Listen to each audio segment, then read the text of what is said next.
you've watched a few of my other videos, you can tell I prefer to do lump sum quotes.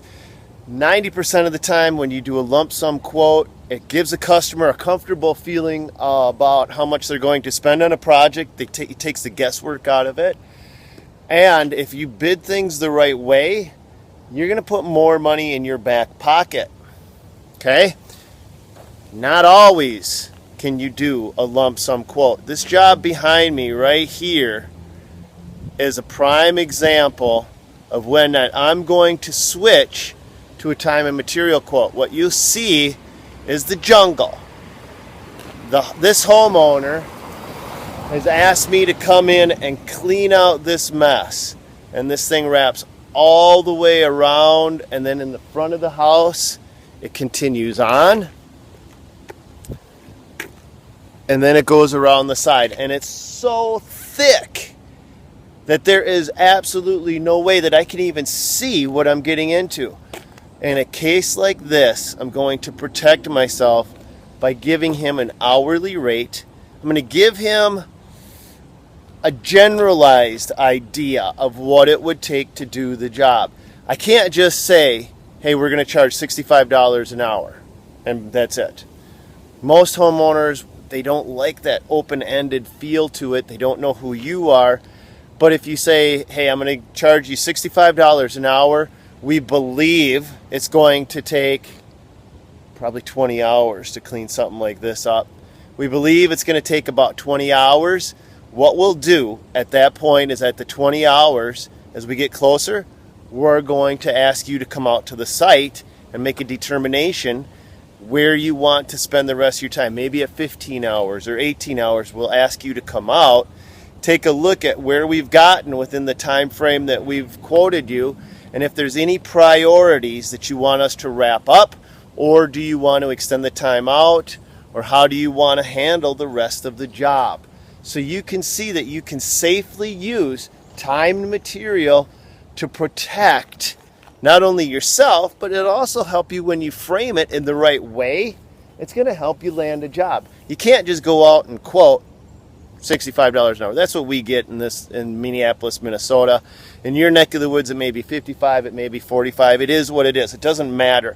The rate itself in this video isn't important, but I want you to understand when to lump sum and when you're coming into the jungle and you can't see what's going on underneath there and you don't know what you're getting into, you're going to want to switch over to that time and material quote. Now, you won't make as much profit, but you're also not going to lose. It's a guaranteed not lose situation unless the customer decides they don't want to pay you for some reason. So that's how we're going to handle a project like this. Here, let's just see how this thing looks.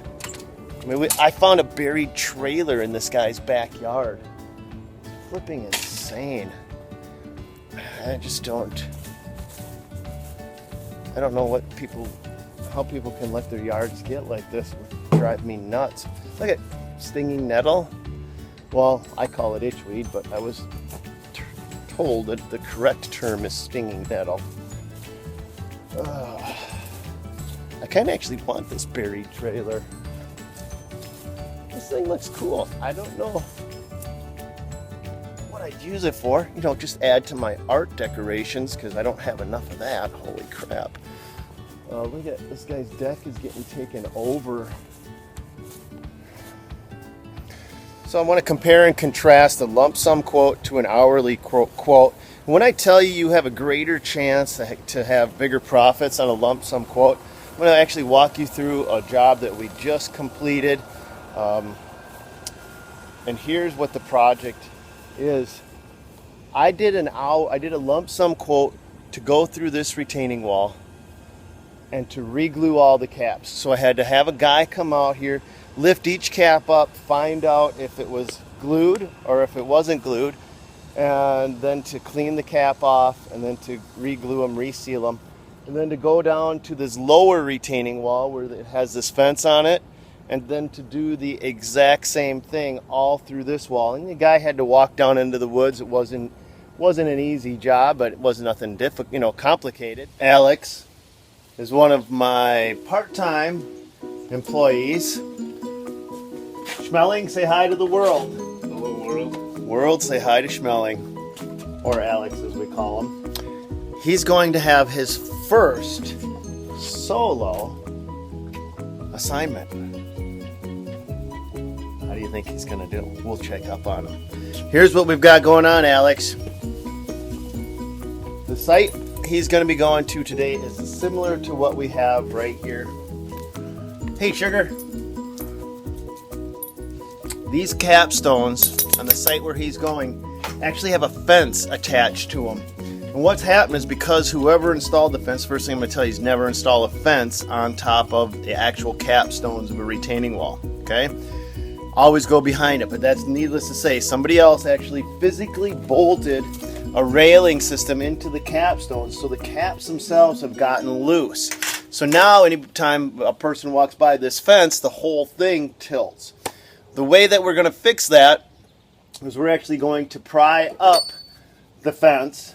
So we're going to take a chisel like we have here, and we're going to pound it in between the blocks. We're going to lift that block up. Then we're going to take the brushes. We're going to clean underneath the block so that we've got a good clean space. And then we're going to take landscape adhesive, and we're going to re-glue the capstone to the courses below it. Perfect? No. But it will hopefully stabilize the fence enough so a little kid won't run through it. With that being said, let's see how Schmeling does on this thing. You ready for it, Schmeling? I'm very ready. I love it. That level of enthusiasm is awesome. So we're going to actually head out to the site, go over the project, take it from there. It's an easy, cheesy landscape maintenance, just keeping everything up, making sure everything is in good working order project today. We'll go over some numbers later too. So when I put my lump sum quote together for this project, I estimated it at 6 labor hours at $65 an hour and 30 minutes travel time here and 30 minutes travel time back. So we had 7 hours total in on this job, plus a little bit for materials, not much for glue.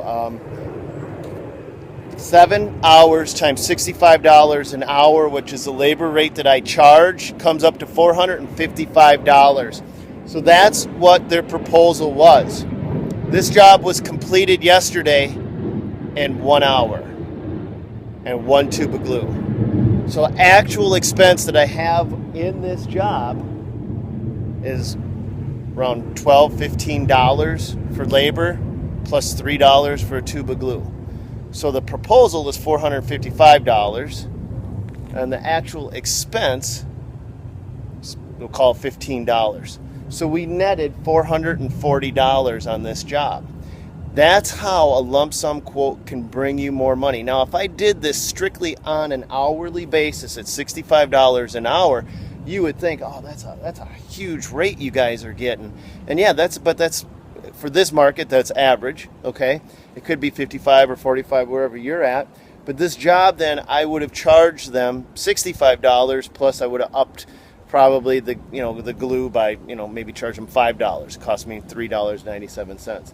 So I would have made $70 on this job. My profits would have been $55 because I had $15 in actual expense on the project. So if I did this job on an hourly basis, I would have made $55, but I quoted it on a lump sum basis, and this is an actual completed project. Instead, I was able to make $440 some dollars. That's a big difference. Do you see the possibilities, the opportunities that exist when you know all the factors? That's a huge thing. Go for the lump sum when you can calculate all of the variables, and then what you do is you calculate them on a worst case scenario so you're covered, because you got to understand you're also taking the risk. When you do a lump sum quote, if this job here would have taken me 10 hours, I couldn't have changed my numbers at that point. If this job would have taken me 12 or 15 hours, I could not have changed my proposal. You just can't. You can't do that because you get a reputation built very fast if you change your numbers after the fact. But going into it, I did a worst case scenario, and we were able to come in underneath that time frame. That's where your profits are going to lie. So it's more risk for you. Don't get me wrong, guys and gals. It's way riskier for you to bid these jobs on a lump sum basis than an hourly basis. Hourly is safe, but hourly isn't going to make you the big money that you're looking for. Hourly is going to pay your bills, right? There's nothing wrong with that. Hourly is going to pay your bills. Lump sum is going to buy you that new Porsche or whatever you want. I don't care. Personally, I'd rather have a Jeep myself. But anyway, that's the scoop. I hope you've come to understand it, get a clearer understanding of lump sum versus time and material, and I'd love to hear your stories. So hit me up, put them in the comments down below. Please subscribe. Please share this with your friends. As always, I hope the very best for you guys, so go get them.